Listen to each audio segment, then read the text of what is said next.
Pertama kita bersyukur kepada Allah dan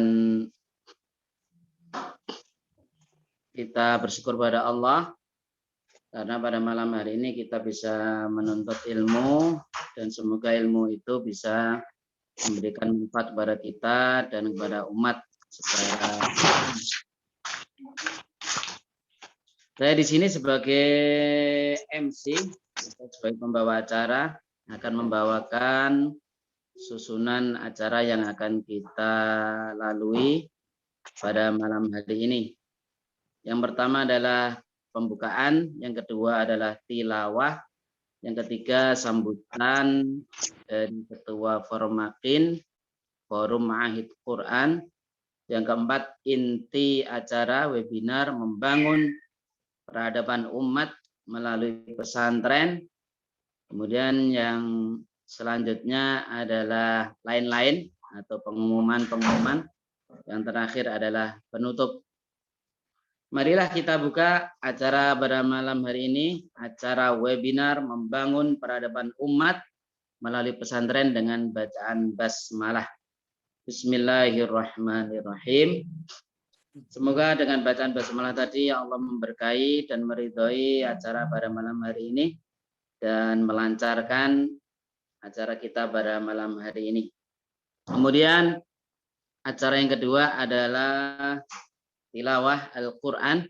Semoga dengan tilawah ini kita nanti bisa bertambah iman kita, bisa memberikan semangat pada kita semua.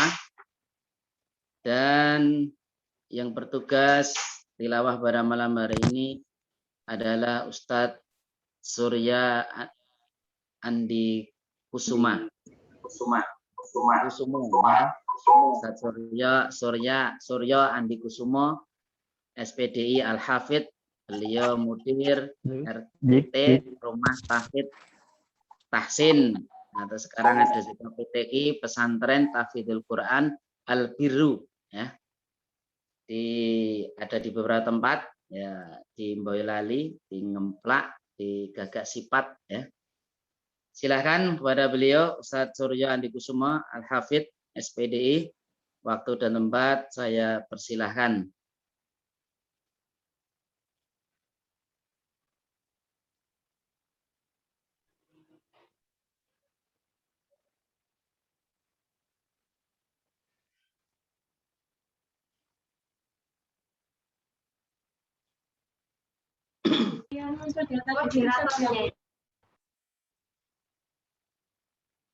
Halo, Assalamualaikum. Waalaikumsalam. Surya, sudah Ya, siap? terdengar suara saya? Waalaikumsalam warahmatullahi wabarakatuh. Assalamualaikum warahmatullahi wabarakatuh. Waalaikumsalam warahmatullahi wabarakatuh. Silakan Ustadz Surya. Bagaimana panitia? Belum ada suara. ولن ترضى عنك اليهود ولا النصارى حتى تتبع ملتهم قل إن هدى الله هو الهدى ولئن اتبعت أهواءهم بعد الذي جاءك من العلم ما لك من الله من ولي ولا نصير الذين آتيناهم الكتاب يتلونه حق تلاوته أولئك يؤمنون به ومن يكفر به فأولئك هم الخاسرون يا بني إسرائيل اذكروا نعمتي التي أنعمت عليكم وأني فضلتكم على العالمين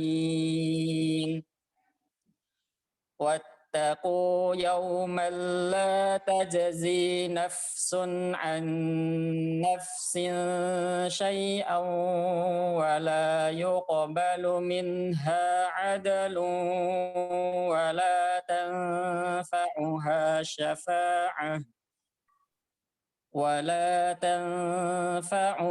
شفاعة ولا هم ينصرون وإذ ابتلى إبراهيم ربه بكلمات فأتمهن قال إني جاعلك للناس إماما قال ومن ذريتي قال لا ينال عهدي الظالمين وإذ جعلنا البيت مثابة للناس وأمنا واتخذوا من مقام إبراهيم مصلى وعهدنا إلى إبراهيم وإسماعيل أن طهر بيتي للطائفين والعاكفين والركع السجود وإذ قال إبراهيم رب اجعل هذا بلدا آمنا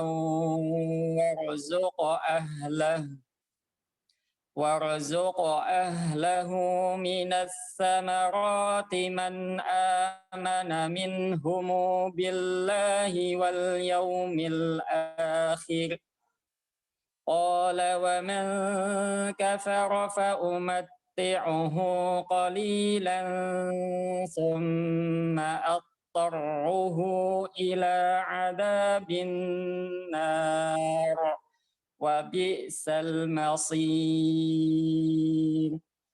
Allahumma arhamna bil Quran. Wassalamualaikum warahmatullahi wabarakatuh.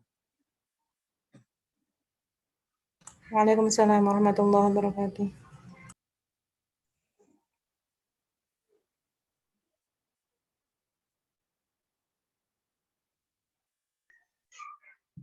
Silakan Ustaz Qasim.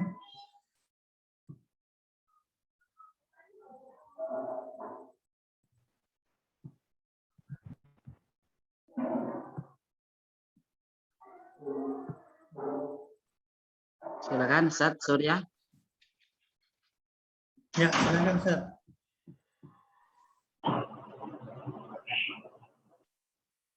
Ustaz Surya. Sudah selesai tilawahnya. Oh, sudah selesai. Maaf ini HP saya tadi ternyata paketnya habis kali. Ini ada wifi ini alhamdulillah. Berarti ini acara ketiga ya, Ustaz Umarul Faruq ya. Ya. Melanjutkan acara yang ketiga. Yang kedua tadi sudah dibacakan Ustaz Surya Andi Kusuma Hafid SPDI. Semoga bacaan tadi bisa memberikan manfaat dan meningkatkan keimanan kita, karena bacaan Al-Quran bisa menambah iman, zadathum imana, bisa meningkatkan keimanan baik yang membaca maupun yang mendengarkan. Amin. Kita tinggalkan acara yang selanjutnya. Yang ketiga adalah sambutan dari Ketua Formakin Forum Ma'ahid Quran, yaitu Al-Ustadz Al-Mukarram Ustadz Umarul Faruq Abu Bakar LC MHI. Tempat dan waktu saya persilahkan secukupnya. Silakan. Assalamualaikum warahmatullahi wabarakatuh. Waalaikumsalam warahmatullahi wabarakatuh. Dewan Pembina Formakin Ustadz Syihabuddin yang kami muliakan, serta segenap pengurus dan anggota Forum Ma'ahid Quran yang selalu dimuliakan oleh Allah Subhanahu wa taala. Alhamdulillahirabbil alamin. Ini webinar kita yang yang ketiga ya. Sebelumnya bersama Ustadz Hakimuddin, berikutnya bersama Ustadz Sanif ya. Berikutnya alhamdulillah kita bisa bersama dengan guru kita Ustadz Syihabuddin pada kesempatan ini untuk sama-sama bisa mendapatkan motivasi, inspirasi, saling menguatkan dalam mengelola pondok pesantren Tahfidzul Quran. Formakin ini sebagaimana amanah dari Dewan Pembina memang ditujukan sebagai sarana komunikasi dan sarana koordinasi serta sarana untuk sebagai media untuk saling menguatkan di antara kita semuanya dan saling berbagi informasi dan komunikasi untuk kemajuan bersama. Jazakumullah khairan sudah hadir, bahkan di beberapa ma'had saya lihat ada nonton bareng gitu ya, ada nobar ya. Alhamdulillah jazakumullah khairan atas partisipasinya dan semoga malam ini bisa kita manfaatkan sebagai sarana untuk saling memotivasi dan juga mendapatkan suntikan semangat dari Ustadz Syihabuddin sehingga dapat memaksimalkan keberadaan kita di pesantren kita masing-masing dan juga menguatkan sinergi antar sesama kita yang berada di forum Ma'had Quran Indonesia ini. Demikian dari saya, jazakumullah khairan atas kehadiran semua asatidzah sekalian. Assalamualaikum warahmatullahi wabarakatuh. Waalaikumsalam warahmatullahi wabarakatuh. Terima kasih jazakallah khairan atas sambutannya Ketua Formakin kita Al-Ustadz Umarul Faruq Abu Bakar LCMHI yang telah memberikan sambutannya. Kita lanjutkan acara yang keempat adalah intinya inti. Ya. Intinya webinar pada malam hari ini adalah membangun peradaban umat melalui pesantren. Jadi pesantren ini memiliki peran yang besar, saudara-saudaraku seiman dan seperjuangan,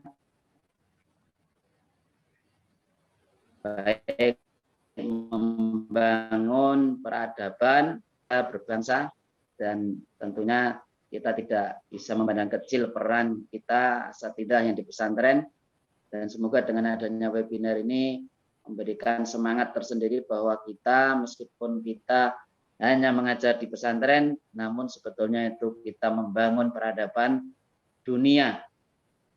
Nah, semoga dengan ini kita lebih semangat lagi dan mendapatkan banyak manfaat. Al-Ustadz sudah siap insya Allah. Ya, Syekh sudah siap. Ini waktu saya berikan kurang lebih 45 menit. Namun jika kurang 1 jam juga boleh. Al-Ustadz nanti kita nikmati saja. Dari tidak 45 menit kira-kira kok masih materinya masih ya enggak apa-apa. Ini karena kemurahan hati saya dan kesungguhan Al-Ustadz dan para peserta webinar begitu. Untuk selanjutnya waktu dan tempat saya berikan sepenuhnya untuk Kiai Haji Al-Ustadz Syihabuddin Abdul Muiz. Beliau ini termasuk pembina kita, pembina Formakin, dan ini langsung beliau yang memberikan arahan dan berbagi ilmu kepada kita. Semoga kita bisa mengambil manfaat yang besar. Saya persilahkan waktunya untuk Al-Ustadz Syihabuddin Abdul Muiz. Dipersilahkan. Bismillahirrahmanirrahim. Assalamualaikum warahmatullahi wabarakatuh. Waalaikumsalam warahmatullahi wabarakatuh. Alhamdulillah. الكتاب ولم يجد وجاء قيما لينذر بأسا شديدا من لدنه ويبشر المؤمنين الذين يعملون الصالحات أن لهم أجرا حسنا والصلاة والسلام على نبينا المصطفى سيدنا محمد وعلى آله وأصحابه أجمعين اللهم لا سهل إلا ما جعلته سهلا وأنت تجعل الحزن إذا شئت سهلا sahhilana umurana warhamna birahmatika ya arhamar rahimin. فقال الله تعالى في كتابه الكريم أعوذ بالله من الشيطان الرجيم وعد الله الذين آمنوا وعملوا الصالحات منكم لا يستخلفنكم في الأرض كما استخلف الذين من قبلهم ولا يمكنن لكم دين لهم الذي ارتضى لهم ولا يبدلهم من بعد خوفهم أمنا. وقال الله تعالى وجعلنا منهم أئمة يهدون بأمرنا لما صبروا وكانوا بآياتنا يوقنون. وقال أيضا وجعلنا منهم أئمة يهدون بأمرنا وأوحينا إليهم فعل الخيرات. Amma ba'd, alhamdulillah, kepada para masyayikh, para asatidzah sekalian yang dirahmati Allah Subhanahu wa taala, Ustaz Umar Faruq, Ustaz Qasim, Ustaz Abdul Rahim, para sesepuh Formakin, dan juga mungkin hadir bersama kita Ustaz Dr. Hakimuddin dan seluruh para mudarok ma'had yang dirahmati Allah Subhanahu wa taala. Bersyukur dah lama ini Ustaz Qasim kita nggak pernah ngobrol-ngobrol ya, padahal sekarang enak kok, itu antumnya nyantai itu. Depannya ada kopi gitu ya, ada ono gedang goreng itu. Ya taklim kita, Masya Allah nggih. Apalagi tadi ada mbak-mbak ya, adik-adik, Masya Allah semangat ikut live bersama kita untuk thalabul ilmi. Anak kira ini jangan nunggu setahun sekali Ustaz gitu ya. Seminggu sekali itu udah bagus gitu ya, seminggu sekali, karena kekuatan kita nanti di membahas tentang peradaban itu membahas tentang ilmu pengetahuan ya. Alhamdulillah bersama kita ini hadir ya cukup banyak hadirinya, sudah sekitar 127 para mudarok ma'had, para praktisi pendidikan. Saya kira forum ini adalah forum yang sangat indah ya. Banyak yang berminat, kita akan bersama-sama maju bersama ya. Banyak hal yang detailing yang harus kita bicarakan, berkitar masalah pendidikan, kemudian kepesantrenan, kemudian dakwah masyarakat, penataan ekonomi, penataan pertanian, sampai kemudian pembentukan basis lingkungan berbasis Islami, desa Qur'ani, kampung Qur'ani, kabupaten Qur'ani, dan mudah-mudahan ke depan bisa menjadi negara kita, negara Indonesia ini baldatun thayyibatun wa rabbun ghafur. Alhamdulillah. Amin, amin, ya rabbal alamin. Ya, tema tentang peradaban ini gede banget ini. Masya Allah ya, saya menunjukkan, saya salut ya temanya ini. Ustadz Surya Andiko, selamat tadi, Masya Allah, qiraatnya mumtaz jiddan ya. Mudah-mudahan nanti ke depan kita ini semuanya sudah ahli qiraat sab'ah wal lughah sab'ah gitu ya. Jadi qiraat sab'ah untuk tamakun dalam bidang ilmunya, lughat 7 bahasa ya, dalam rangka untuk menyebarkan Al-Qur'anul Karim. Tayyib, makna peradaban ini luar biasa, pembahasan yang cukup tinggi ya, kita membahas peradaban. Nah, itu sebuah tema yang cukup besar, dan ini menunjukkan semua ma'ahid dan anggota yang ada di forum ini punya jiwa besar, punya cita-cita besar, dan saya doakan semua peserta di sini semua pondoknya menjadi pondok yang besar semua. Santrinya minimal 10.000 semua. Ya, kemudian tanah-tanahnya mudah-mudahan pesantrennya minimal 100 hektar, minimal itu. Ustaz Qasim itu paling kecil itu 50 hektar ke depan. Karena bicarakan peradaban, tidak mungkin kita membicarakan peradaban pesantrennya 3.000 meter ya, wedhuse loro, pitike siji gitu ya, man ompret 1 gitu ya.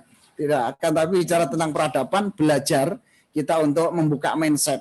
Walaupun sekarang kita mulai dari kecil, tapi tidak masalah.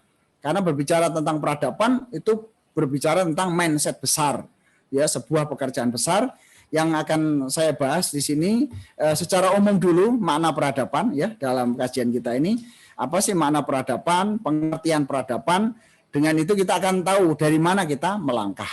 Ya, sebenarnya ada beberapa tuntunan buku ya. Setiap kajian saya kadang memberikan referensi beberapa buku untuk peran-peran pesantren dan madrasah untuk membangun peradaban.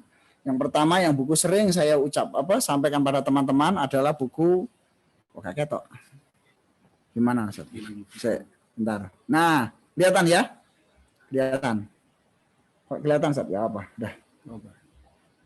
Ya, enggak dihilangi bisa enggak apa? Judulnya Ustaz? Ya, ini bukunya namanya Jilu Solahuddin. jilu hakadha dhahara jilu Salahuddin wa hakadha adat al-Quds. Inilah generasi Salahuddin dan bagaimana sampai kembali Al-Quds. Itu dikarang oleh Dr. Majid Arsan Al-Kailani. Al-Kailani itu juga bimana Al-Jailani. Ya, keturunan Syekh Abdul Qadir Jailani. Ini berarti cucunya Syekh Abdul Qadir Jailani. Di dalam kitab ini, para asatidzah sekalian membahas tentang awal pembebasan Masjidil Aqsa. Jadi Masjidil Aqsa bagaimana dibebaskan, sampai di tahapannya dua tokoh besar yang dikupas di sini adalah Syekh Abdul Qadir Jailani dan Imam Al-Ghazali. Di mana Imam Ghazali ini adalah salah satu alumni dari Madrasah Nizamiyah. Jadi Madrasah Nizamiyah saat itu memunculkan orang-orang hebat, ya Ibnu Jauzi, Imam Al-Ghazali, kemudian Izz ibni Abdissalam, ya, dan tokoh-tokoh besar. Itu dari Madrasah Nizamiyah. Ini termasuk mengupas tentang Salahuddin Al-Ayyubi dan juga Syekh Abdul Qadir Jailani dimulai dari membangun madrasah dan pesantren. Maka ada sekitar ada berapa madrasah yang dikupas di sini. Pembangunan madrasah, metodologi pembangunannya, metodologi kurikulumnya, kemudian latar belakangnya sampai terbentuk madrasah di sini. Sampai ada 14 madrasah. Ya, di situ ada madrasah Jailaniyah, ada madrasah Ghazaliyah, ya, sampai ada 13 madrasah, ya. Ada 13 madrasah di situ. Mulai Harokatul Islah wa Tajdid. Nah, ini memang menjadi sebuah gambaran dari buku ini adalah satu, bahwa untuk memulai pembebasan Masjidil Aqsa dimulai dari gerakan pemikiran. Mindset-nya diperbaiki, pemikirannya diperbaiki, kemudian kurikulumnya diperbaiki. Terus kemudian setelah kurikulum diperbaiki, mulai usrohnya diperbaiki. Anak-anak keluarga. Begitu keluarga diperbaiki, skala kabupaten diperbaiki, sampai dari madrasah itu terbentuklah Daulah Zangkiyah, yaitu negara Zangkiyah, Nuruddin Zangki. Dari Nuruddin Zangki itu sampai kemudian perluasan ke Mesir, kemudian dari Mesir menuju Syam, dua sayap inilah kemudian bebasnya Masjidil Aqsa. Jadi ini adalah dari pesantren menuju pembebasan Masjidil Aqsa. Antum bisa membaca, dan ini kayaknya sudah ada terjemahnya, sepertinya ya, cuma macam-macam.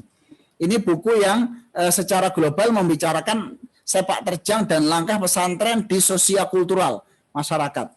Kemudian membahas tentang awal peradaban, ini untuk tahapan awal karena peradaban sangat luas dan kompleks.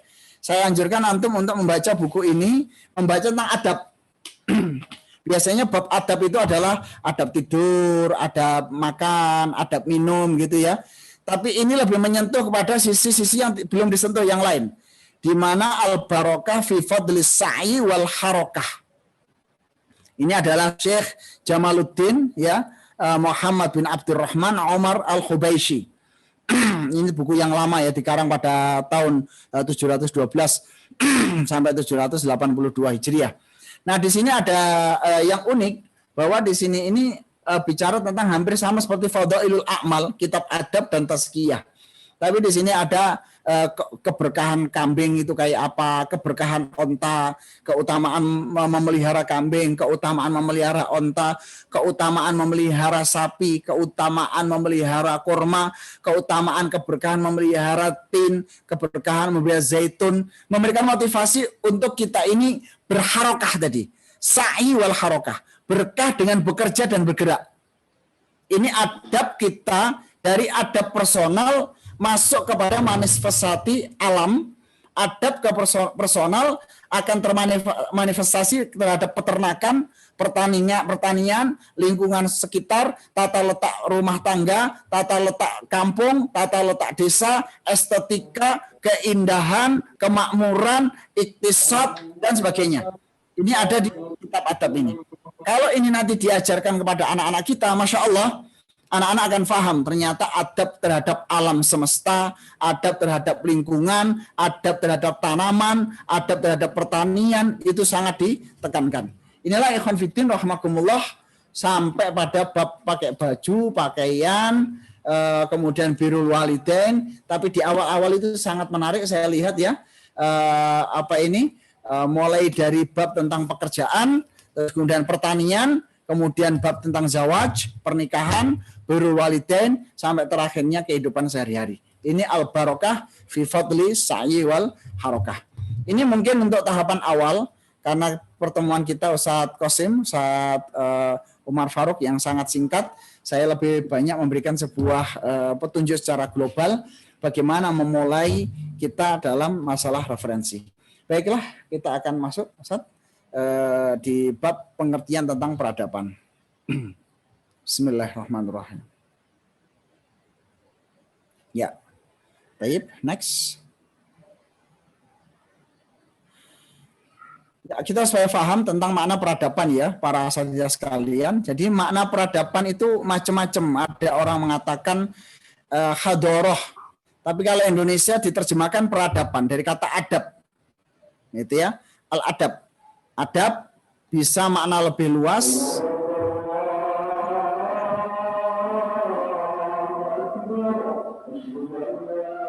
Dan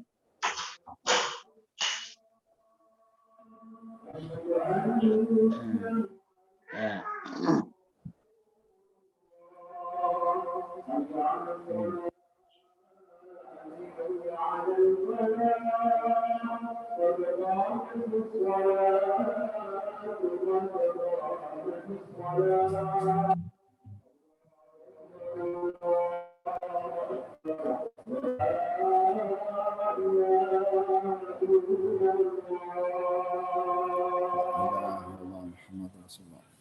Baik, ada orang mengambil kata-kata dengan peradaban dari kata adab dalam luas ya, adab mengelola alam semesta, adab terhadap politik, adab di bidang ekonomi dan sebagainya. Ada makna yang orang katakan juga al-hadoroh, al-hadoroh di mana hadar menunjukkan tentang kota ya, perkotaan, taqaddum, tatawur, al-hadar di mana taqaddum wa tatawur, yaitu sebuah cerminan kelompok manusia atau sebuah komunitas manusia yang mengalami pada titik kemajuan di segala aspek bidang kehidupan sehingga memberi manfaat pada bangsa-bangsa yang lain.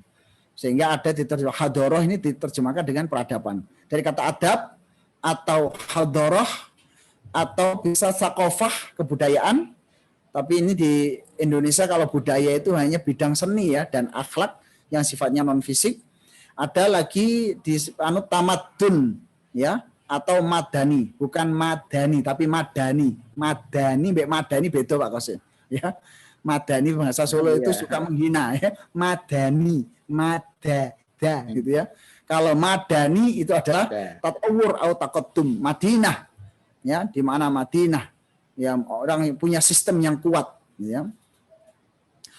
Kemudian ada di dalam bahasa Inggris namanya civilization, gitu. Civilization dari kata civil artinya masyarakat atau civis itu dari bahasa Yunani yang artinya peradaban.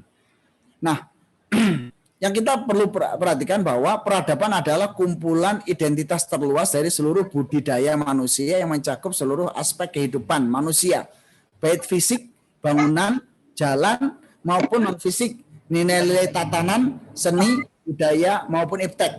Tak kirimi Zoom Ustadz Syihab. Yang teridentifikasi melalui unsur-unsur yang ada dalam tatanan masyarakat yang ada pada masyarakat tersebut. Jadi namanya peradaban adalah sebuah identitas profil yang dihasilkan oleh komunitas manusia yang mencakup seluruh bidangnya, baik fisik maupun non-fisik. Jadi makna peradaban itu berarti cerminan dari apa yang ada di sebuah masyarakat itu. Cara mereka makan, cara mereka minum, cara mereka beristri, cara mereka itu menata tata letak rumah, cara mereka membangun jalan, cara mereka beternak, cara mereka bertani, cara mereka mempertahankan diri, cara mereka untuk menjadi orang yang hebat, cara mereka untuk membuat eksistensi, cara mereka menghadapi alam semesta, cara untuk mereka itu memberi manfaat sama orang lain. Bahkan yang non-fisik, nilai-nilai tertanam di akhlaknya, adabnya, pola pikirnya, mindsetnya. Jadi bicara tentang peradaban adalah mencakup seluruh aspek kehidupan, baik fisik maupun non fisik. Ya. Kalau dalam bahasa Indonesia kata-kata adab itu mengandung pengertian kata tata krama, perilaku, sopan santun gitu ya. Tapi sebenarnya kita perluas, kalau sudah namanya peradaban, yang dimaksud di sini adalah sebuah kekuatan tata krama, sopan santun, adab dan sikap-sikap, mawakif dalam segala hal, politik, ekonomi, sosial, pertanian, pembangunan, desa dan selebihnya. Ya, bisa difahami, ya, insya Allah. Ya. Belajar sosiologis ini roda ilmiah sidik katanya, formakin roda ilmiah. Biasanya saya nggak terlalu ilmiah Pak Qasim. Gitu. Insya Allah.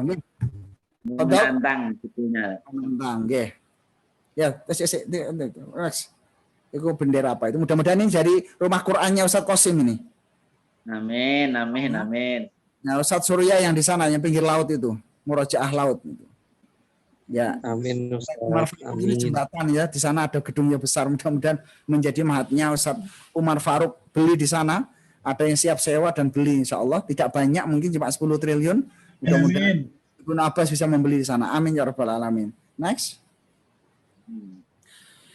Nah, sebuah peradaban tinggi ya, seharusnya apa yang dikatakan manusia itu punya peradaban tinggi, manakala dia ya, peradaban itu memberikan kepuasan terhadap fisik. Jadi kalau datang ke pesantrennya kita itu puas fisiknya, berarti ada lapangan sepak bola yang bagus, ada lapangan futsal, ada lapangan untuk bela diri, ada lompat kayak biara Shaolin itu ya. Ada kepuasan itu. Ya, menjaga manusia memberikan kepuasan fisik. Itu dinamakan peradaban yang tinggi. Estetika psikis, pelayanannya, kepercayaan dirinya, kemudian sikap-sikapnya, performannya, cara bicaranya, cara berpakaiannya, kemudian cara bersikapnya, cara menyambut tamu, cara memperlakukan ulama, cara memperlakukan intelektual, cara memperlakukan fakir miskin, kekuatan estetika psikis. Dan kreativitas manusia, penemuan di bidang kedokterannya, penemuan di bidang pertaniannya, penemuan di bidang pupuk, penemuan di bidang makanan yang bergizi dan memperkuat hafalan, kreativitas menghafalkan lebih cepat, 3 bulan sudah hafid Quran, kemudian anak 2 tahun sudah hafal Quran, janin berada di dalam kandungan ibu wis moro wis apal Pak Procot, wis hafal Quran, saumpamane gitu loh, saumpama. Jadi kreativitas manusianya. Maka dari situ kemampuan peradaban tertinggi itu adalah fleksibilitas, yaitu kemampuan beradaptasi lingkungan dengan cepat. Next. Nah, Ibnu Khaldun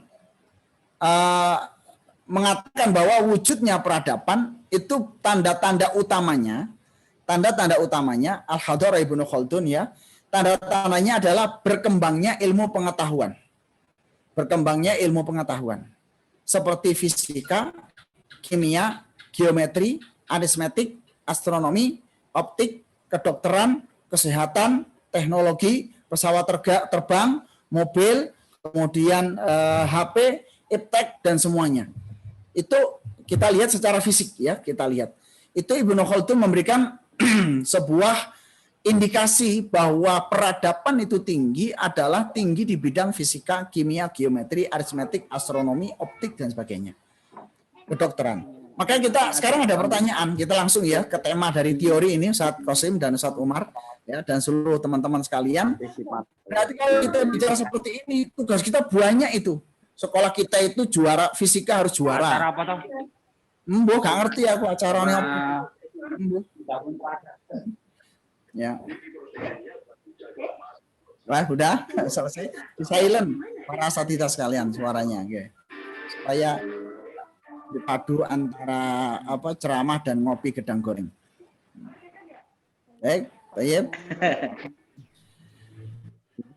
Maka dari sini kita lihat bahwa ukuran peradaban tertinggi menurut Ibnu Khaldun adalah kekuatan di bidang kekuatan fisika, kimia, geometri, aritmetik, astronomi, optik, kedokteran dan sebagainya. Luar biasa.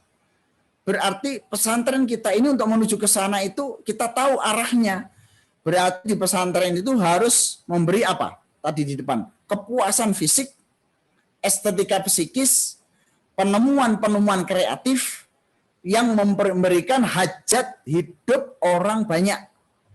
Maka fisika itu nanti pada tataran-tataran teknologi, temuan-temuan di bidang insinyur, kemudian pembangunan jembatan, ya. Kimia nanti akan masuk di pengobatan, kemudian cat, ya, dan sebagainya. Geometri nanti di bidang pembangunan, kemudian di bidang tata perumahan, kemudian properti, aritmetik, astronomi, nanti di musim, di pertanian, kemudian penerbangan, optik, masuk di tataran-tataran juga ruang angkasa, kedokteran apalagi sekarang, ya. Bahkan Ibnu Khaldun mengatakan maju mundurnya sebuah peradaban tergantung atau berkaitan erat dengan maju mundurnya ilmu pengetahuan. Ya udah, berarti peradaban dimulai dari apa? Hadarah al-ilmiyah, peradaban keilmuan. Al-hadarah at-ta'limiyah, peradaban ta'lim. Berarti ini kualitas-kualitas pesantren kita ke depan, ya ini tatarannya. Bahkan kita halaqah Quran, Ustaz. Naam, halaqah Quran itu bukan keunggulan, tapi asas. Asas. Kita catat ya, bahwa pesantren-pesantren Quran kita ke depan itu, Quran itu asas, ruh. Nah, ini adalah sandangan dan aksesoris yang harus kita pakai. Baju besi, pedang, tombak, itu ini. Sedangkan Quran adalah roh kita. Manakala kita nanti nggak masuk ke tataran ini, hadarah kita semu. Kita bicara hadarah, tapi ternyata begitu cari pertanian, pertaniannya masih ke Thailand. Kita bicara hadarah, pakaiannya kita masih pakaian dari barat, nggak tahu itu bahannya apa. Kita bicara hadarah, ternyata obat-obatan kita ini pun juga pil-pilnya itu kita nggak tahu halal haramnya dari mana. Sehingga kita harus mulai menuju pada sebuah kemandirian. Berarti ya kita harus S3, S4, ya guru-gurunya gitu. Ustaz, piye Ustaz, nanti kok kita ini pondok-pondok kecil, Ustaz bicara gini, tenang sih, kita bicara ideal sih. Mau kita mulai dari yang terkecil nanti, kita mulai ya. Kita bicara grand dulu. Maka saya ulangi, Ibnu Khaldun mengatakan bahwa maju mundurnya sebuah peradaban itu tergantung dengan maju mundurnya ilmu pengetahuan. Kita matematika masih kalah, kedokteran masih kalah, ilmu pesawat terbang masih kalah, rumah sakit masih kalah, ekonomi masih kalah. Jangan bermimpi kita bisa masuk pada tataran peradaban. Nah, mungkin kita di pesantren masih parsial ya, peradaban itu ada bertemu ustadz gitu ya, masih gitu ya. Adabul majlis ya. Belum pada tataran adab dalam bidang fisika, adab dalam bidang kimia, adab dalam bidang kedokteran. Hakada. Jadi substansi peradaban yang terpenting dalam teori Ibnu Khaldun adalah ilmu pengetahuan. Taqaddum fit ta'lim wal manhaj at-ta'limi. Ya, manhaj ta'limi. Next. Nah, kita lihat di sini Huntington memetakan ya, di dunia ini yang dominan ada 8 peradaban. Yang kita lihat ya. Peradaban barat yang disebut peradaban lama, Eropa Barat, Amerika Utara, dan Australia. Kedua, peradaban Amerika Latin yang dipengaruhi oleh agama Katolik menyebar di negara-negara Amerika Selatan. Kemudian peradaban Muslim atau Islam yang berpusat di Timur Tengah dan Afrika Utara termasuk Asia. Kemudian 4 peradaban Hindu, peradaban Buddha, peradaban Jepang, peradaban Cina, peradaban Ortodok. Kalau kita lihat di sini, Huntington ternyata secara tidak sadar memberikan sebuah indikasi di dalam buku The Crash of Civilization, gitu ya, benturan peradaban, di mana Huntington mengatakan bahwa di akhir zaman nanti tahun 2000 berapa 45 apa-apa ya, tatkala terjadi krisis pangan akan terjadi benturan peradaban, 7 peradaban atau 8 peradaban atau 9 peradaban yang diklasifikasikan akan terjadi benturan. Dan endingnya akan mengerucut benturan antara Islam dengan Barat. Tapi kalau kita lihat ya, 1 dari 8 ini hampir semuanya dimotivasi oleh agama. Ya, kita lihat ya, Katolik, Islam, Hindu, Buddha, Jepang, Cina, Ortodok. itu hampir dikuasai oleh dominan ideologi. Artinya sebenarnya kekuatan peradaban itu selain ilmu pengetahuan adalah ideologi. Inilah Islam yang manakala dia belum mampu muncul sebagai peradaban, tapi dia masih punya kekuatan ideologi, bagikan biji yang tidak pernah musnah, suatu saat akan tumbuh dan menjadi kekuatan peradaban dunia. Ya, next. Ini tidak akan kita bahas karena kita akan bahas tentang pesantren. Konsep dan teori peradaban, ya ada benda, material, ada yang non material. Misalnya kita lihat ya, kita bicara peradaban ya, pesantren kita ya, alat yang dihasilkan oleh anggota masyarakat yang boleh dilihat disentuh. Alat untuk bertani, bikin sabit, bikin pisau, ya, terus kemudian yang gampang-gampang aja. Santri nanti kalau bisa ada tempat untuk bikin pisau, bikin alat pertanian, kemudian bikin mebel, kemudian bikin pijet, ya, pijet corona gitu ya. Jadi bagaimana begitu dipijet titik tertentu corona bisa hilang. Kemudian mencerminkan pencapaian tamadun bagi setengah masyarakat, sumber alam, mengelola pupuk, mengelola sampah, mengelola alam, mengelola air, mengelola daun-daunan, ya, kemudian bersesuaian dengan kehendak hidup, memberikan penemuan-penemuan yang luar biasa, cara bikin makanan yang awet tanpa pengawet bisa sampai 1 bulan dengan sistem bakterial misalnya. Kemudian kehendak hidup sekarang ini bisa memberikan jamu-jamu yang kemudian jamu itu bisa mengobati corona misalnya, menggambarkan tahap teknologi, ada tahapan yang jelas dalam peningkatan teknologi yang ada dalam masyarakat tersebut. Ini kekuatan peradaban. Yo abot ini ya, abot memang. Tapi bismillah, bisa semua. Insya Allah kita dengan tiap malam begini mudah-mudahan Allah ngasih petunjuk. Kun fayakun. Lek moro-moro teko hidayai langsung pinter, langsung jadi profesor, jadi wong hebat. Amin ya rabbal alamin. Kemudian teori peradaban yang sifatnya kebendaan ya, non material. Itu biasanya ilmu pengetahuan, falsafah, akhlak, undang-undang, ya, kemudian sistem berkeluarga, sistem bermasyarakat dan sebagainya. Next. Ya, sekali lagi saya tekankan, tinggi rendahnya peradaban sebuah bangsa sangat dipengaruhi oleh faktor pendidikan, kemajuan, teknologi, dan ilmu pengetahuan. Next.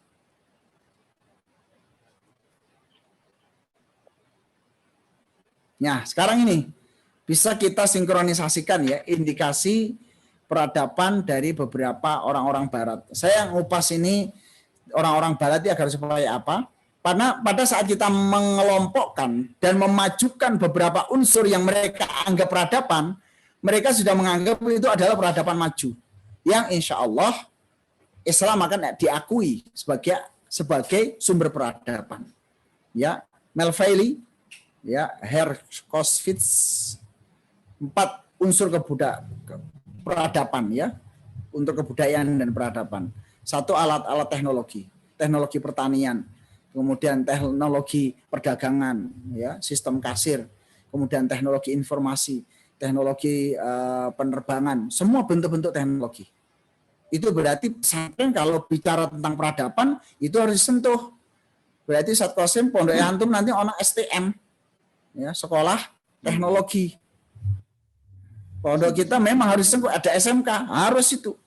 Kalau kita bicara peradaban berarti sekolah kita ini nanti, pesantren kita, akhi, walaupun sekarang kecil, tapi harus disampaikan bahwa akan menjadi universitas.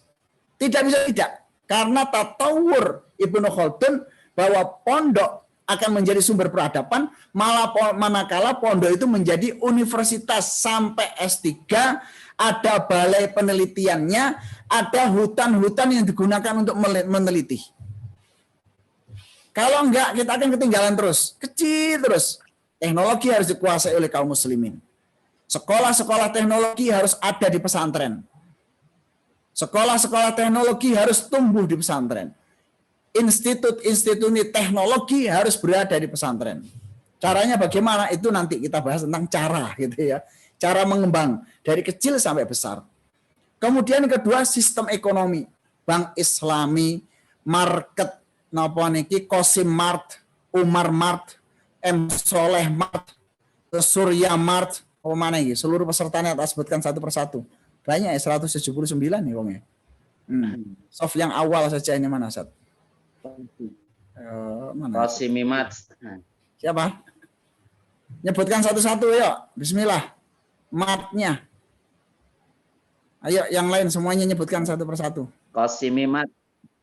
Qosimimar. Terus siapa lagi? Berikutnya. M. Soleh Mart. Terus siapa lagi? Makin Mart. Itu Mart. Terus. Taufik Mart. 212 Mart. 212 Mart. Terus.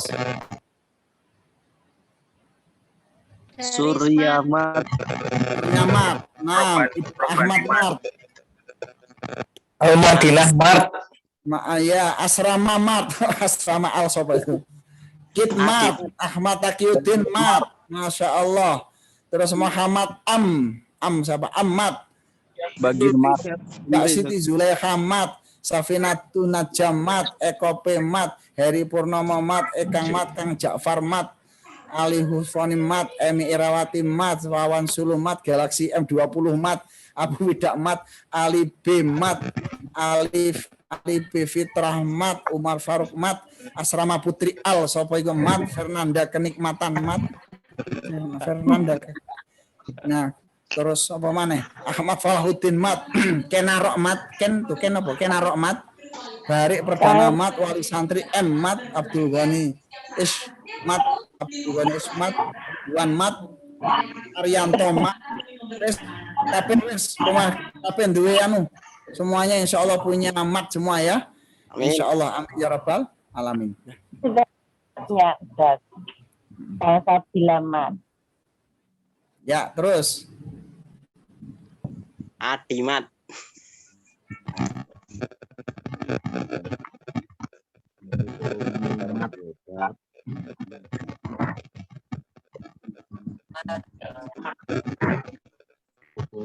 Darmawan Mart. Masya Allah, suaranya dekat banget. Al-Fatih Mart. Masya Allah, Mumtaz. Aldi Mart. Masya Allah.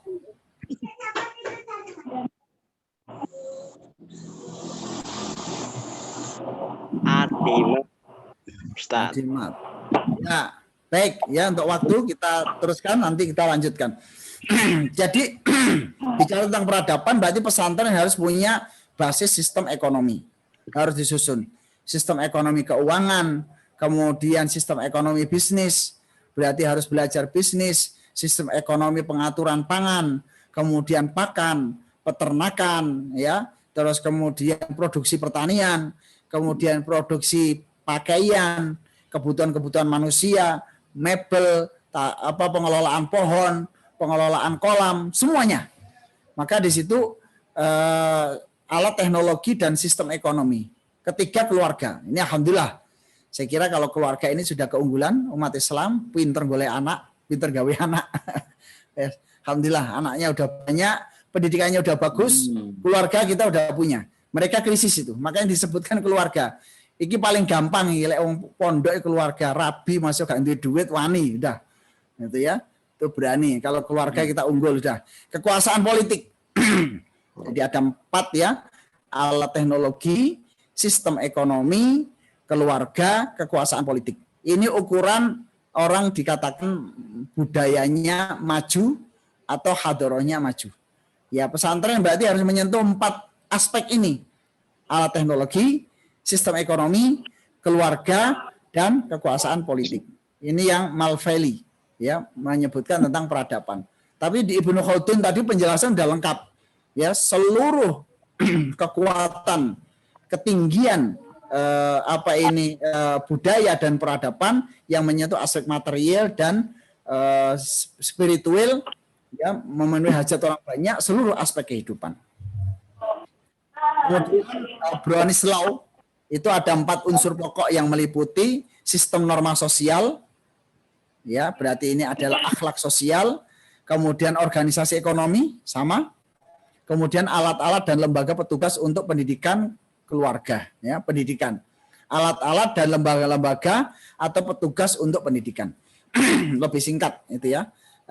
Di sini adalah sistem norma sosial, kemudian organisasi ekonomi, kemudian alat dan lembaga pendidikan, ada bab yang keempat hampir sama yaitu sistem politik ya kalau nggak salah. Tadi nggak kebaca. Baik, next. Indikasi. Ya, kalau peradaban itu bisa maju, pesantren kita ya, pembangunan suatu kota baru dengan menggunakan tata ruang yang baik. Berarti mudir-mudir ini harus belajar estetika, Ustaz. Belajar estetika, cara ngatur sandal di masjid bagaimana, gitu loh. Ya, rumah kiainya di mana? Rumah kiainya pinggir sungai, kasihan eman-eman itu. Mulai belajar tata letak. Walaupun pondok kita masih kecil, ya. Maka ciri sebuah peradaban akan kita lihat kota-kota baru. Buka sawah yang kosong, ditata sedemikian baik, indah, dan juga modern. Menggunakan tata ruang yang baik, indah, dan juga modern. Ini ciri dari sebuah kekuatan peradaban. Kemudian yang kedua, menggunakan sistem pemerintahan yang tertib. Baik ya, sistem pemerintahan yang tertib. Dikarenakan terhadap hukum dan juga peraturan. Kemudian ketiga, berkembangnya macam-macam ilmu pengetahuan dan teknologi. Ada fakultas kedokteran, fakultas teknik, fakultas pertanian, kemudian tata boga, kemudian baju, modis, kesehatan, ya, tulisan, dan lain-lain. Yang keempat, masyarakat yang lebih kompleks dalam berbagai jenis pekerjaan, keahlian, dan strata sosial. Saya kira ini kesimpulannya, para asatidz sekalian. Berarti gambaran pesantren ke depan demikian. Jadi jangan ragu-ragu. Kesimpulan kita, jangan ragu-ragu antum untuk membuat peradaban sebagai sampling peradaban. Anggota Formakin yang ada di forum ini harus menjadi percontohan sampling peradaban. Punya pesantren yang besar, minimal 40 hektar, ada perumahan di situ, ada universitas yang ada di situ, ada tempat penelitian di situ. Itu minimal 40 hektar dengan pesantrennya, perumahannya, sistem pertaniannya, kemudian teknologinya, universitasnya. Ini sudah mencakup ya harapan kita 30 tahun yang akan datang, kita semua sepakat. Siap insya Allah? Siap? Siap, yang penting siap. Yakin? Insya Allah siap. Ya, kita baca Bismillahirrahmanirrahim. Insya Allah.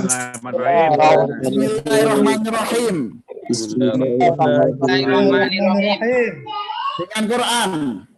Dengan Quran. Saya pasti menang. Dengan Quran. Dengan Al-Quran. Semua akan di tangan.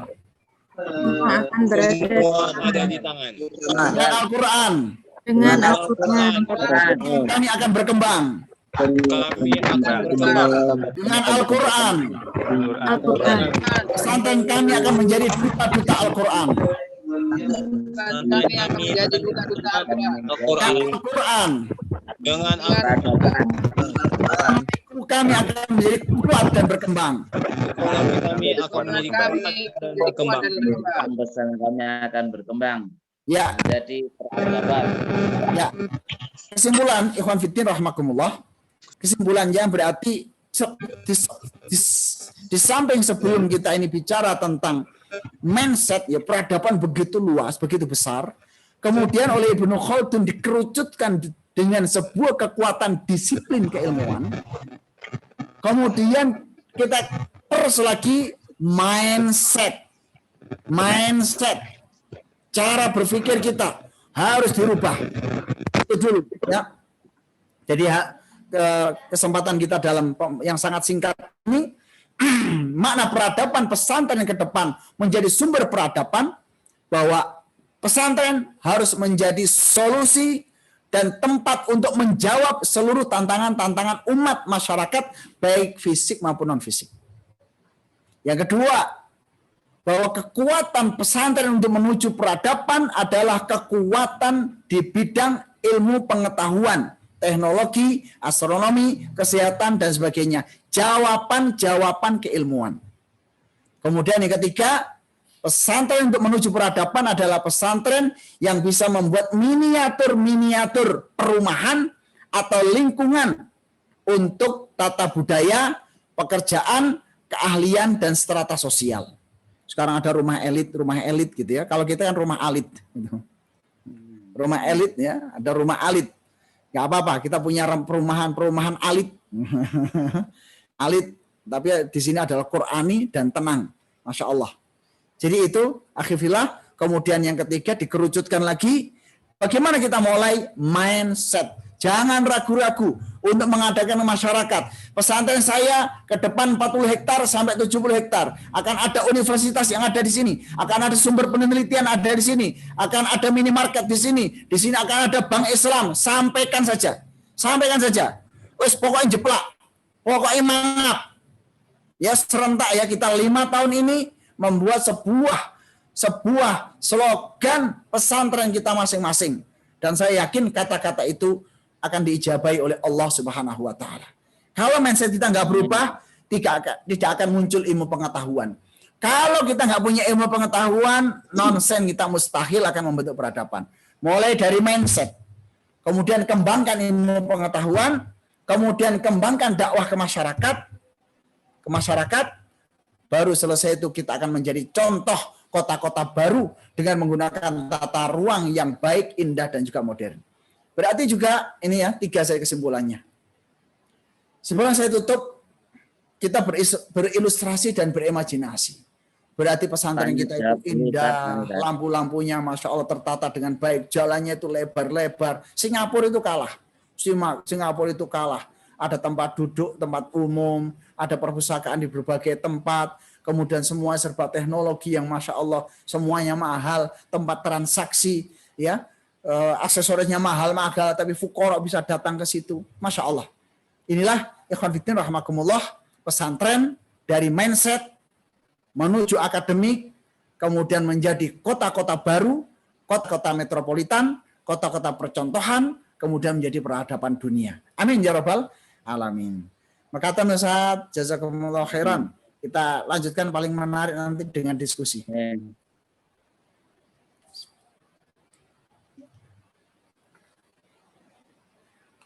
Ya, terima kasih kepada Al-Ustadz Al-Mukarram Kiai Haji Ustadz Syihabuddin Abdul Muiz Al-Hafidh.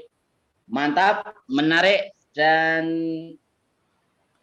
subhanallah, Allahu Akbar, Tabarakar Rahman.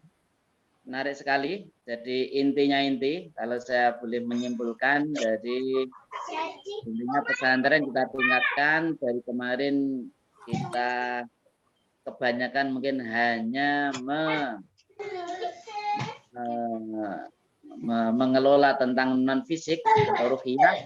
Nah, ke depan bisa kita tingkatkan pesantren yang bisa menjawab tentang ilmu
kadang-kadang pesantren itu dijadikan bengkel perubahan. Bengkel perubahan artinya anak yang nakal, kemudian yang tidak baca Quran, ibadahnya misalnya kurang baik, lantas kemudian dimasukkan ke pesantren. Terkadang kesannya pesantren ini seolah-olah tempat untuk menampung anak-anak yang misalnya yang kurang bermoral, yang kurang bermoral dalam tanda kutip, Ustadz. Jadi makanya untuk membangun sebuah mindset yang baik kepada para orang tua ketika misalnya memasukkan anaknya ke pesantren-pesantren yang mereka inginkan untuk dimasukkan pesantren A misalnya, ini yang kemudian harus difikirkan cara berpikirnya. Ini Ustaz barangkali ada tanggapan atau seperti apa untuk merubah cara berpikir, cara mindsetnya para orang tua yang terkadang pesantren itu seolah-olah dijadikan bengkel sebagai perubahan anak. Seperti itu. Syukran. Assalamualaikum warahmatullahi wabarakatuh. Waalaikumsalam warahmatullahi wabarakatuh. Masya Allah. Dari Akh Muhammad yang tadi Ustaz. Ya. Masya Allah. Jazakumullah khairan. Muhammad Saleh atau Muhammad Asha? Muhammad Safwan Ustaz. Muhammad Safwan. Ahlan wa sahlan. Nggih Ustaz. Jazakumullah khairan. Masya Allah antum sudah luar biasa. Mulai memahami tentang kekuatan mindset dan tadi pembahasannya di kedua orang tua. Nah, memang ini pesantren mungkin belum banyak yang menggarap tentang orang tua untuk dakwah dan komunikasi. Ya, ini nanti Ustaz Qasim ada pembahasan khusus pengelolaan wali santri untuk kemajuan pesantren, Ustaz. Judul itu menarik. Ya, dicatat nanti Ustaz Surya. Sekilas. Karena sebenarnya orang tua ini punya potensi yang cukup besar untuk menyumbang, Ustaz. Untuk menyumbang. Manakala kita komunikasinya baik. Gimana cara membentuk komunikasi? Saya kira kita punya punya tata cara yang bisa kita sharing, ya. Ada salah satu pesantren saya tidak cerita ya, karena puas. Gitu ya, puas itu yang menyumbang itu bukan orang tuanya tapi kakeknya. Wah, kok anak saya, cucu saya kok akhlaknya bagus, kamu sekolah di mana nak? Gitu.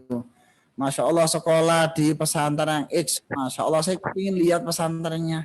Iya, ya wis ini kakek mau nyumbang nggak banyak, berapa? Cuma 2,6 M. Gitu ya. Itu komunikasi menarik. Misalnya ada pesantren begitu. Ada yang ngasih uang 100 juta untuk laptop di sebuah pesantren. Saya diceritain. Pola itu sebenarnya sudah ada di beberapa pesantren, cuma belum tersistem dengan baik. Misalnya kajian yang berkala. Sekarang apalagi ada Zoom. Itu Masya Allah sangat mungkin orang tua itu diajak ngobrol dengan Zoom. Itu ya mindset. Berikutnya memasukkan mindset. Sekarang sudah ada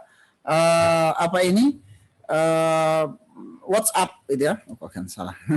Dari WhatsApp ini, misalnya saya lihat ini ada kelompok wali santri, itu ya. Wali santri program minta khusus. Ini Iskarima ya, program khusus. Ini anak-anak di setiap saat itu difoto semua. Setiap hari ada laporan foto ini. Ya, anak-anak lagi nyate-nyate. Perfulan-fulan, orang tuanya senang banget, gitu ya. Ini anak-anak lagi nyate-nyate, kemudian lomba nyate. Ini lomba nyate-nyate. Nah ini mereka lagi senang. Ini kemudian laporan-laporannya, kegiatannya apa. Ini sebenarnya media yang bisa kita gunakan anak setiap saat. Dan ini disiplin. Laporannya seminggu minimal 2 kali sampai 3 kali foto ke orang tua. Anaknya masing-masing. Mereka lagi melakukan apa? Pesantren sekarang yang dilakukan apa? Pembangunan sampai mana? Itu wali tahu pembangunannya, kemudian tahapannya, kemudian sudah ada kasur berapa, kasur sudah datang, bantal sudah datang, piring-piring sudah datang, mereknya apa. Manakala mereka terus kita libatkan dengan ta'amul tawil, ta'ayush tawil, asal mereka tidak boleh berkomentar, tidak boleh berkomentar. Agak dibatasin karena kalau nuruti komentar nanti rame ya. Jadi di sini hanya untuk informasi, kalau komentar langsung japri, tidak di grup, itu syaratnya. Itu lama-lama orang tua akan tahu, oh pesantren ke depan perlu tanah, Oh, pesantren ke depan perlu ini dengan sendirinya. Dan nanti akhirnya orang tua akan berperan sangat besar terhadap peran pesantren. Kemudian yang kedua, manakala pengelolaan komunikasi baik dengan orang tua, itu harus dimanfaatkan itu, akhi. Antum nyari donatur itu sebenarnya di orang tua itu. Di orang tua itu. Itu maka dikelola, mereka juga akan berubah mindset-nya. Kajiannya, kemudian ceramah Pak Kiainya, gitu ya. Boleh kita nanti kita adakan. Atau sesekali Ustaz Qasim, semua wali yang ada di sini, walinya pesantren ABCDFG ini, kita kumpulin jadi satu. Pengajian akbar wali santri formakin se-Indonesia. Wah, itu ya. Yang isi Ustadz Adi Hidayat, itu ya. Ustadz Somad, gitu ya. Oh, cakep. Why not? Gitu ya. Kita akan punya komunitas yang besar, mungkin itu setahun 2 kali. Nah, kemudian kita temu tokoh nanti untuk pengelola pendidikan, kemudian temu tokoh bagaimana membuat bangunan, mendirikan bangunan, membangun universitas, membangun sekolah, itu semua harus kita kaji satu persatu. Begitu Ustaz Muhammad Soleh. Jadi untuk mindset wali perlu kita, nggak mungkin kalau kita nggak berhubungan, ya. Bagaimana kita ingin wali itu berubah, sedangkan kita nggak pernah merubah dan nggak pernah berinteraksi. Maksimalkan, sekarang masih ada banyak teknologi informasi untuk memaksimalkan peran orang tua. Dan insya Allah ada banyak ya pesantren yang kemudian orang tuanya puas, kemudian ustadznya diumrohkan, kemudian ada yang diambil mantu, gitu juga ada. Terus kemudian ada yang kemudian mereka ikut terlibat dalam wakaf dan sebagainya. Demikian, barakallah. Rodol Redmi Note 10. Ustadz Redmi Note 10. Silakan bagi para peserta yang lain. Masih ada waktu. Siapa yang tunjuk jari? Langsung saja dipersilahkan bagi peserta yang lain. Ustaz Muhammad Amri, tafadhol. Oh, Muhammad Amri, tafadhol. Baik, assalamualaikum Ustaz. Assalamualaikum warahmatullahi wabarakatuh. Kalau saya ini Ustaz, jadi kadang-kadang kan juga ketika kita sebuah komunitas pondok pesantren intern itu kadang-kadang mindset itu nggak bisa sama. Artinya mindset ke depan itu ternyata juga ada kalanya tidak semuanya kemudian memiliki mindset yang sama. Mungkin minta sarannya bagaimana agar mindset yang luar biasa itu bisa menyatu seluruh unsur pondok dari mulai udah disuruh pakai tadi tuh, udah dibeliin, suruh pakai aja nggak mau. Ya, untuk yang tidak terlibat di kajian mohon dimatikan anunya, mic-nya. Ya, supaya ngobrol belanja Lombok Bawang merico tuh. Jahitnya mboten masuk. Ya. Alhamdulillah. Senang juga, menarik, ini menunjukkan kita kekeluargaan ini ya, asik. Asik, nggak ngantuk. Ngantuk.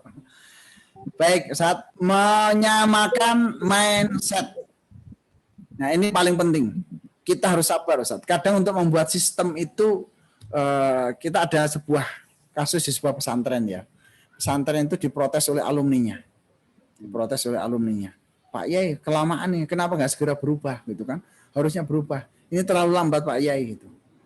Terus itu ya dia tamatan Timur Tengah gitu kan. Saya yes, monggo. Silakan Anda melakukan perubahan. Baik, di bidang ini. Oke, silakan. Setelah itu berjalan nggak sampai 1 tahun, 6 bulan tambah kuru ya. 1 tahun loro-loron terus, sakit-sakitan. Kenapa? Kok saya berjalan sendiri ya Pak Yai? Nah, kenapa? Kok teman-teman meninggalkan saya? Nah, emang kenapa? Gak tahu. Satu persatu mau pamit katanya. Nah, apa yang kira-kira bisa antum koreksi? Gak tahu ya, teman-teman baik-baik aja, tapi izin satu persatu. Nah, antum terlalu kencang dalam kecepatan, yang antum ukur kecepatan antum. Timnya antum belum. Sehingga antum tidak mau untuk merendahkan dan melakukan menurunkan idealisme antum. Antum terus jalan sendiri. Akhirnya orang-orang tertinggal, nggak bisa mengikuti antum. Antum pernah ke luar negeri, antum ketemu para masyayikh, mereka nggak pernah. Sehingga antum harus mundur supaya ketemu, Anda tetap supaya bersama, ya antum mundur. Kalau kecepatan antum seperti biasa, antum akan berada di depan, tapi antum sendiri. Oh gitulah, iya. Berarti, iya ya, alhamdulillah betul ya Pak Yai ya.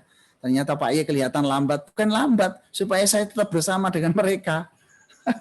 Kalau Anda cepat ya, 200 km per jam, konco-konco 40 km per jam, watuk-watuk pisan, ya dewean, kita akan sendiri.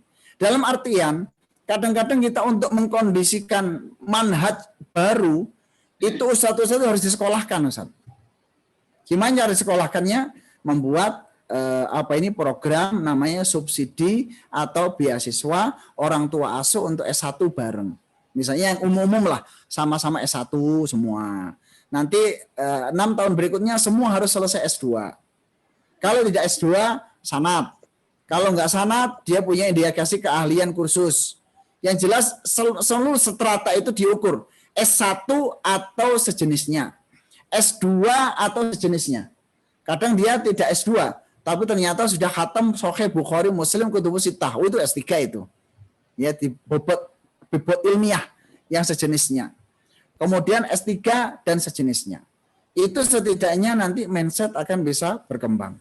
Yang kedua, mindset akan berkembang manakala sering terjadi pertemuan antara kiai dengan as-sabiqunal awwalun, dibuat strata, Ustaz. Jadi ada kiai, kemudian generasi pertama, generasi kedua, generasi ketiga. Itu harus selalu ketemu dengan kiai. Maka peran kiai yang ini mungkin kita, Ustaz, ono tema berikutnya, Ustaz. Tadi apa tadi? Tema apa tadi? Yang memaksimalkan peran orang tua dan wali. Tema kedua, Ustaz, memaksimalkan peran kiai di tengah pesantren dan masyarakat.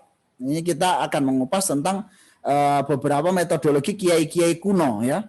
Sendirian bisa mengendalikan 10.000 santri. Itu kan luar biasa. Itu mungkin kita akan lihat cerita-cerita kiai-kiai zaman dulu. Maka strata dari angkatan pertama, ada angkatan kedua, ketiga, sampai keempat, Ustaz. Untuk kaderisasi. Itu harus jelas. Mappingnya jelas. Dan itu harus selalu ketemu dengan kiai. Nggak boleh Pak Yai itu keluar terus ya. Tahu mana-mana tahu, tapi timnya nggak mana-mana nggak tahu. Itu harus ketemu. Kalau dulu kiai-kiai kita itu ya setiap hari. Saya itu kalau ketemu Pak Yai itu setiap jam 12 malam sampai jam 3. Selalu keliling pondok. Pak Yai Abdurrahman itu. Selalu keliling pondok. Setiap batu asar selalu tausiah. Itu untuk menyamakan mindset. Kami di sini di Iskarima punya program saat setiap Selasa kami membuat laporan. Jadi pengajian Selasa seluruh santri kami kumpulkan. Saya bukan ceramah din, tapi menjelaskan tahapan pesantren sudah tahap sampai mana. Selama seminggu ini ada kejadian apa saja. Kemudian minggu depan kita mau apa. Santri selalu memantau perkembangan pesantren supaya mindsetnya santri alumni terbawa sama kita. Jadi kasratul julus, Ustaz. Kasratul julus. Ada kiai yang sistemnya dengan cara makan siang. Saya dulu di Yai Abdul Mu'id, namanya di Lumajang, itu selalu di sana selalu saya diatur untuk makan siang di situ, ketemu sama Pak Yai. Walaupun ngobrol sebentar, Pak Yai menyampaikan beberapa poin penting. Mindset kita jadi tersibukoh di situ. Kemudian untuk menyamakan mindset berikutnya, Ustaz, ada yang namanya temu tokoh, Ustaz. Temu tokoh. Jadi setiap ada tokoh kok menarik, antum ajak di situ. Antum kalau nggak punya dana, cari tukang pijet. Maka semua pesantren harus punya tim pijet dan tim masak. Kalau nggak punya apa-apa minimal itu. Ya, melihara kambing sendiri, melihara ayam sendiri, ada tamu belehno pitik, masak sing enak. Minimal ada tim pijet dan tim memasak. Itu supaya kalau ada tokoh-tokoh di situ bisa dipijetin atau bisa diberikan oleh-oleh gitu ya.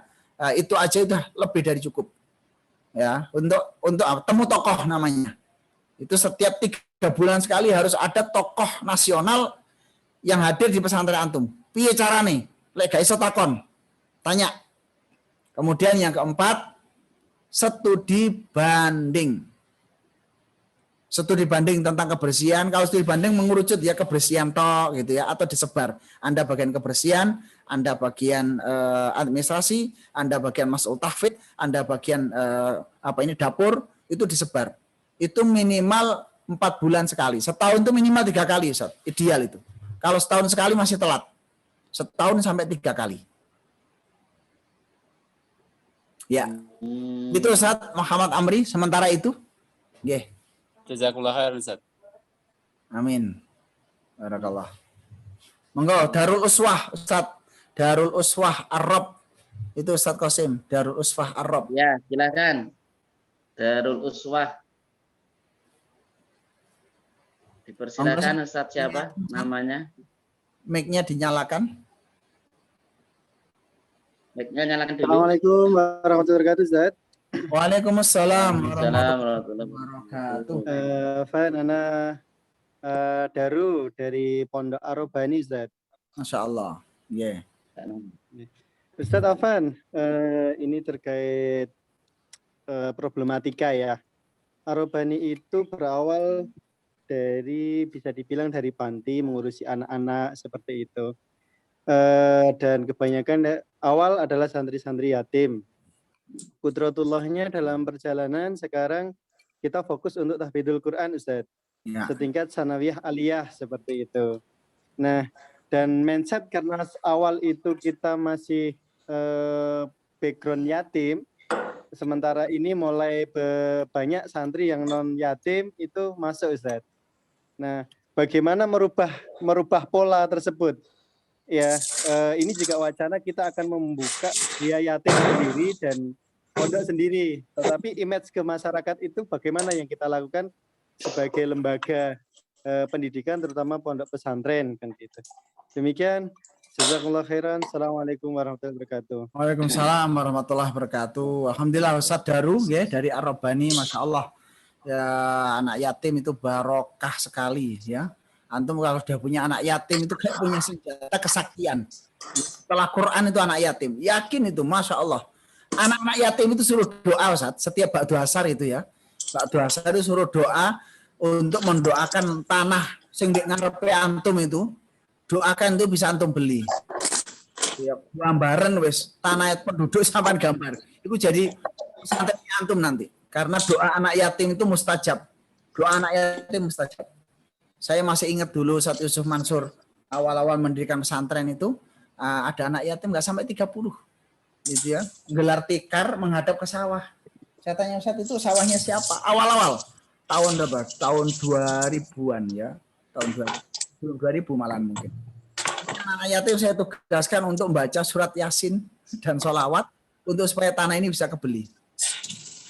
10 tahun berikutnya saya lama nggak ke situ. Begitu jadilah Darul Quran itu yang ada di Tangerang itu, Masya Allah, menjadi pesantren.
Anak yatim disubsidi silang.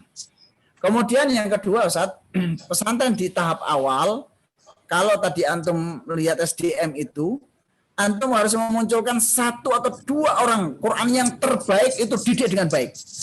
Sampai kemudian muncul melejit 2 orang yang terhebat. Itu akan mengangkat pesantren itu punya apa ya? Sum'ah ya, bukan niat diajari ria, ini bicara tentang marketing gitu. Antum kalau ada 2 orang aja yang bagus, segera kirimkan ke beberapa tempat, ke Ustadz Qasim, ke Ustadz Umar Faruk, di sana ada pesantren, ada para masyayikh, langsung punya sanad yang kuat. 2 orang saja Ustadz, yang terbaik di pesantren antum kader. Kirimkan ke pesantren, kemudian dia dapat sanad, pulang, itu antum juga punya enter point. Sekali lagi dalam peradaban adalah manakala kita bisa mengumpulkan poin-poin orang terhebat di pesantren kita. Saya ulangi, pesantren akan maju manakala kita bisa mengumpulkan SDM terbaik di pesantren kita. Jangka pendek ataupun jangka panjang. Kalau kita ini ekonominya terbatas, nggak apa-apa. Anak-anak didoktrin untuk kembali pengabdian, kita kirim ke beberapa tempat. Pesantren yang gratis, kita kunjungi, dikasih sangu sekedarnya, kita kunjungi, kita sangu, kita kunjungi, begitu berhasil, kita ajak untuk beliau pulang ke pesantren kita. Siapa yang bisa menyiapkan 20 orang terhebat, 10 tahun yang akan datang, pesantren itu akan menjadi pesantren besar. Dengan sendirinya, Ustaz.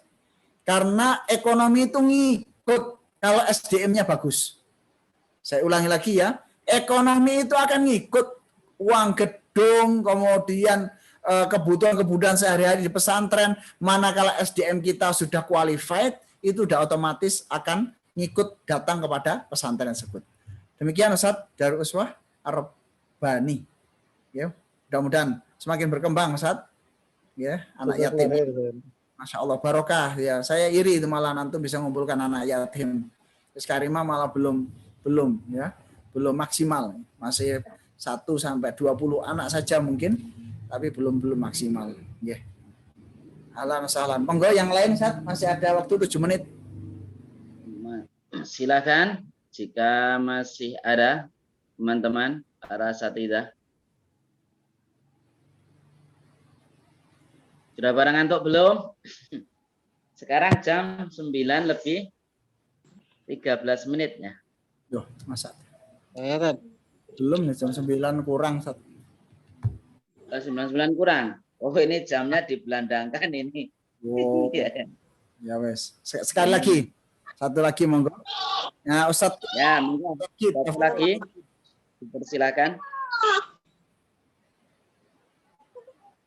Assalamualaikum warahmatullahi wabarakatuh. Waalaikumsalam warahmatullahi wabarakatuh. Saya Abdullah dari Jawa Tengah. Terima kasih tadi wawasannya, ilmunya sudah banyak saya terima. Dari pesantren mana Pak? Ibrah dan berkah untuk Ustaz. Kami semua. Dari pesantren mana? Saya pengelola pendidikan umum tadi. Ya. Ada 2 pertanyaan tadi yang mungkin bisa juga diberikan semacam wawasan atau ide-ide yang terbaik. Yang pertama tadi mengenai mindset, pola pikir tadi ya. Kalau bicara pendidikan kan juga sangkut pautnya juga pesantren kan juga di dalamnya juga ada pendidikan. Kan? Kalau bicara pendidikan itu kan ada 3 unsur yang masuk dalam lingkup pendidikan itu. Orang tua, guru. Nah, bagaimana cara untuk memadukan mindset dari 3 pokok ini? Sedangkan salah satu di antara 3 pokok ini kalau tidak sama tujuannya atau semangatnya saja ada yang turun, orang tua dan anak udah semangat tapi gurunya nggak semangat, kan tidak mungkin berhasil dalam pengelolaan pendidikan, terutama ya yang ada di lingkup pesantren kan itu. Yang kedua Ustadz, yang perlu saya tanyakan, tadi saya sempat ngikutin bahwa kemajuan dalam peradaban itu menurut Ibnu Khaldun adalah semacam teknologi. Bagaimana dengan sebuah pesantren yang fokus di bidang keagamaan? Contohnya ke kitab-kitab kuning, kitab-kitab salaf, dan seperti itu. Kan masih banyak pesantren yang seperti itu, Ustaz. apakah suatu saat dengan kemajuan teknologi sekarang dan ideologi-ideologi yang sekarang sudah banyak bermunculan, akankah bisa masih bersaing, akankah masih bisa memberi wawasan tentang keagamaan yang pasti, tapi tentang kebangsaan, sumbangsilah untuk kebangsaan. Mungkin itu saja Ustaz dari saya. Mohon arahannya dan wawasannya. Syukron kasiron, jazakumullah khairal jazaa. Assalamualaikum warahmatullahi wabarakatuh. Waalaikumsalam warahmatullahi wabarakatuh. Ya, Ustadz, sini tadi namanya Ustaz? Abdullah ya, Jawa Tengah, Masya Allah. Abdullah. Ya. Unsur pendidikan ada orang tua, guru, sama murid. Mindsetnya. Yang bertanggung jawab ya guru ya. Guru yang bertanggung jawab. Kalau gurunya bagus, nanti bisa berefek dan berdampak kepada murid. Makin bagus lagi berdampak pada wali. Maka itu yang tadi kita harus pembahasan cukup panjang ya. Nanti bagaimana mempengaruhi mindset ya, membentuk mindset. Itu akan kita bahas. Yang pada dasarnya di situ adalah justru mindset secara tertulis pesantren itu sendiri dulu yang cetok, yang jelas. Arahnya pondok kemana? 5 tahun akan datang mau apa? 10 tahun akan datang mau apa? Itu harus jelas dulu. Kalau itu belum jelas, ya orang tua bingung. 5 tahun akan datang, kita akan membebaskan 1 hektar tanah di sebelah sana. Ada sekitar 500 juta. Kalau kita cicil mulai sekarang, insya Allah setiap tahun kita hanya perlu uang 100 juta. Ada wali sekitar 2.000. Berarti kita dengan urunan 200.000 ternyata bisa untuk membeli lahan itu. Dicicil, dipecah-pecah. Pekerjaan besar dipecah menjadi pekerjaan kecil. Itu orang akan tahu. Ya, membuat mindset bagaimana cara membuat pekerjaan besar. Misalnya mindset orang tua bahwa bagaimana santri ini harus ekonominya bagus. Maka kita buat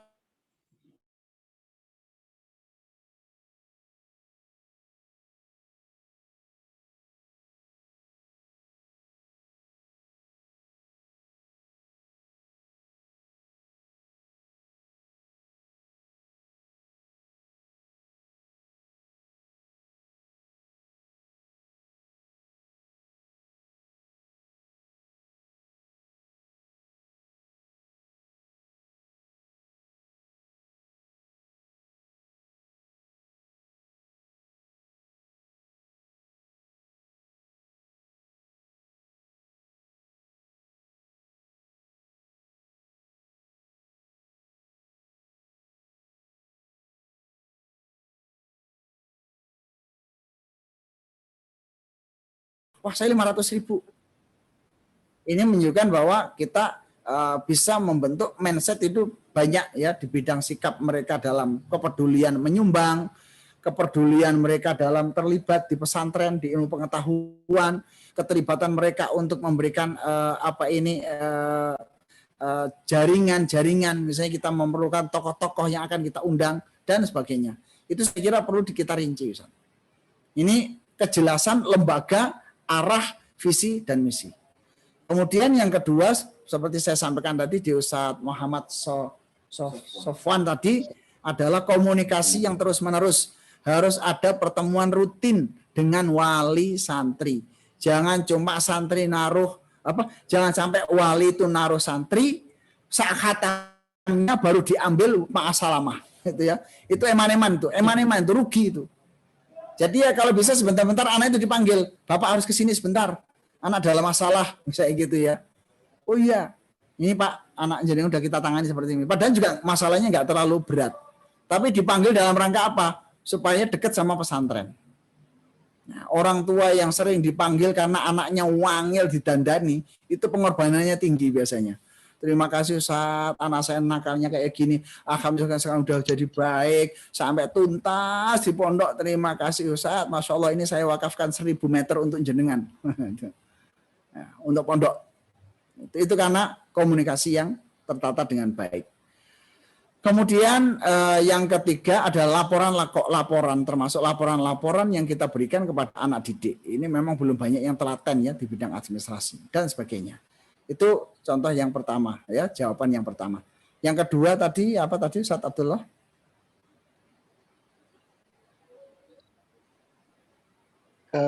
anu Ustaz, untuk pesantren yang menerapkan Oh iya, pesantren ya. Pesantren-pesantren yang mungkin di sini ada pesantren yang memang berbasis untuk belajar din. Ya sekali lagi tergantung visi misi pesantren tersebut. Jadi ada pesantren itu memang niatnya dakwah. Niat dakwah semua orang datang pada pesantren tersebut. Mau cuma mondok 1 bulan silahkan kembali lagi. Mau mondok 3 bulan boleh. Mau mondok ngaji kitab Ihya Ulumuddin saja selama 2 tahun, tafadhol. Mau sampai Fathul Mu'in sampai 5 tahun, tafadhol. Itu manakala visi misinya itu dijalankan, selama ikhlas Allah pasti datangkan muridnya. Yang kedua, ada memang pesantren itu niatnya untuk kaderisasi. Ada yang memang niatnya pesantren untuk membangun peradaban secara utuh. Yaitu tinggal tergantung mindsetnya masing-masing. Kayak orang buka warung gitu, Ustaz. Ya, Ustaz Abdullah, kayak orang buka warung harus cetok. Kan ada warung itu yang nggak jelas. Jadi begitu orang datang seret mau warung tinggu itu, gak situ berangkat lagi. Terus diganti gurame ya gak gurame, kepiting gak kepiting gitu. Malah yang warung-warung yang jelas visi misinya itu seafood Lamongan, ning dindi ku laku itu. Kenapa? Dia nggak terlalu neko-neko, seafood Lamongan. Dah pasarnya jelas. Maka yang paling penting di situ program apa saja, yang penting brandingnya jelas, yang dipelajari jelas, kemudian tertata dengan baik, hasilnya terukur, itu pasti punya pasar. Ya berarti tadi pesantren-pesantren kitab tadi masuk di membangun peradaban yang sifatnya non material. Unsur kedua tadi boleh. Tapi bagaimana ekonominya, Ustaz? Kalau di situ kemudian tidak membangun ekonomi, ya mungkin terjadi lambat. Maka pesantren harus tetap dikombin. Pesantren baca kitab kuning plus minimarket itu tetap harus ada. Pesantren kitab kuning plus peternakan kambing. Pesantren kitab kuning punya rumah sakit. Harus tetap begitu. Kalau nggak dikombin, nanti akan berat. Karena catat bagi kita semua. Sekarang ini adalah zaman modifikasi. Siapapun kalau nggak punya kemampuan untuk modifikasi, dia akan tenggelam. Sony, Nokia, kurang apa itu? Bagus banget. Tapi ternyata dia kualitas HP-nya bagus, kualitas programnya bagus, tapi dia kalah di kombinasi instalasi. Punya Android, nggak punya itu. Nokia nggak punya Android, maka dia akan dikalahkan sama yang lain. Maka akhir zaman ini harus kita kombinasi. Bahasa Inggris Anda nggak bisa ngelola, dandake ke tempat yang lain, yang bahasa Inggrisnya kuat. Kita nggak bisa mengelola pertanian, utusnya 2-3 anak, nak kamu berangkat sana belajar pertanian. Kemudian pulang mengelola pertanian. Kita nggak bisa peternakan, kirim 3-4 orang untuk peternakan. Jadi kita harus punya seperti itu. Kalau nggak memang agak berat, ya. Saya akan melihat di beberapa pesantren yang memang kuat disiplin ilmu pengetahuannya, kemudian jumlah siswanya banyak, walaupun hanya orang anggap kayak orang awam menganggap hanya membaca kitab, tapi santrinya 10.000, ekonomi bergerak di situ, Ustaz Abdullah. Ekonominya bergerak, kooperasinya bergerak, kantinnya bergerak, semua bergerak. Hanya tinggal konsepnya diperkuat. Karena nanti ada Ustaz Qasim, ada tahapan berikutnya ya. Tadi apa materi pertama? Memaksimalkan orang tua. Terus yang kedua apa Ustaz tadi? Memaksimalkan kiai. Memaksimalkan kiai. Nah, maksimalkan kiai. Kemudian yang ketiga itu adalah pengelolaan ekonomi pengelolaan manajemen keuangan pesantren. Jadi santri itu kalau 100 itu masih subsidi. Kalau sudah 500 itu sudah hampir stabil. Santri kalau 750 itu harusnya sudah mulai mandiri. Santri 1000 kudune wis bati. Itu naudzubillah ya, bukan saya bicara dagang. Harusnya uang itu berlebih. Itu harus catatan. Santri kalau 100 itu biasanya masih subsidi. Kalau 300 itu masih ada subsidi dikit. 500 itu hampir seimbang. 750 sudah mulai bisa kesetaraan ke ustadz-ustadz. 1000 itu harusnya sudah untung.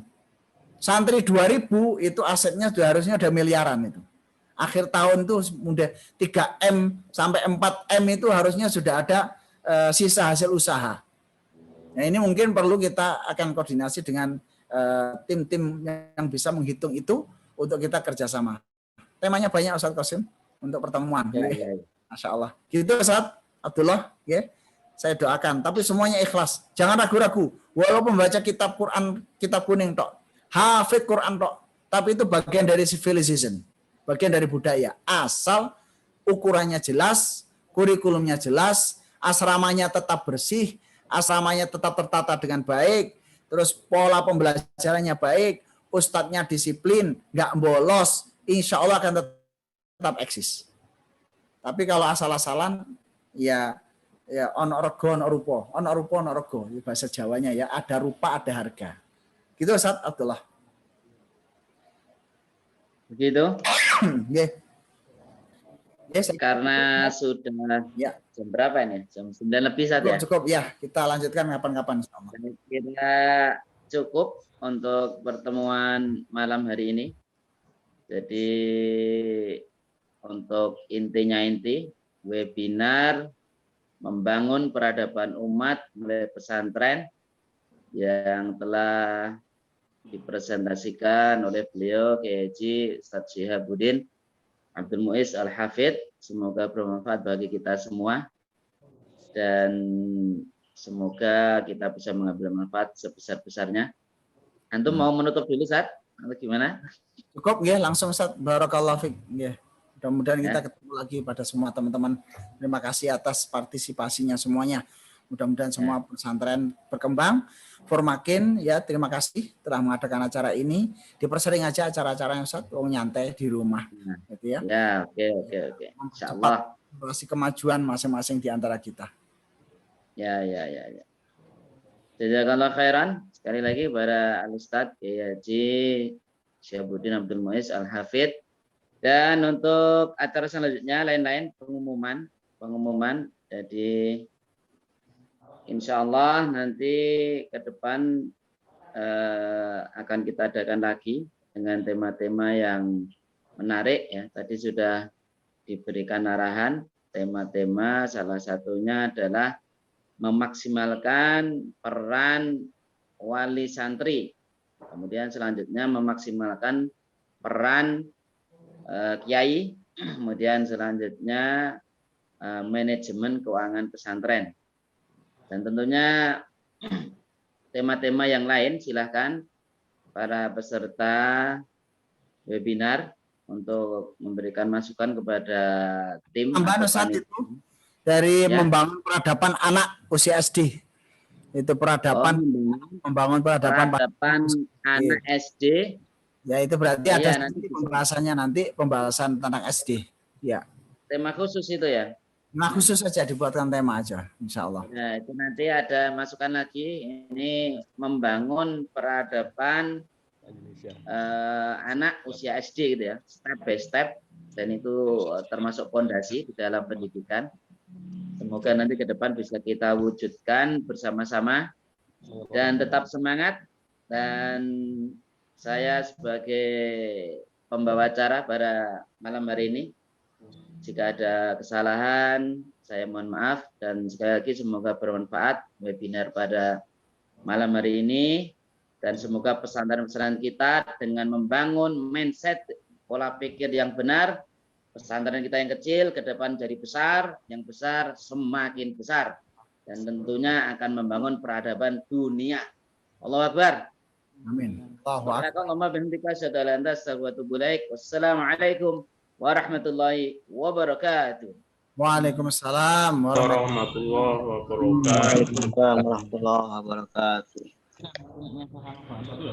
Waalaikumsalam warahmatullahi wabarakatuh. Waalaikumsalam warahmatullahi wabarakatuh. Bisa ya? Bisa ya? Iya mungkin enggak. Tapi ujungnya sama, Pak. Baik, jazakumullah khairan para asatidzah semuanya. Sampai ketemu lagi di webinar berikutnya. Ustaz Syihab. Subhanallah. Makan boleh, yang mau mete mati boleh ke Al-Qasimi Center ya. Saya izin menutup ya. Ya. Firman itu Namanya keren satu Pak. Oke.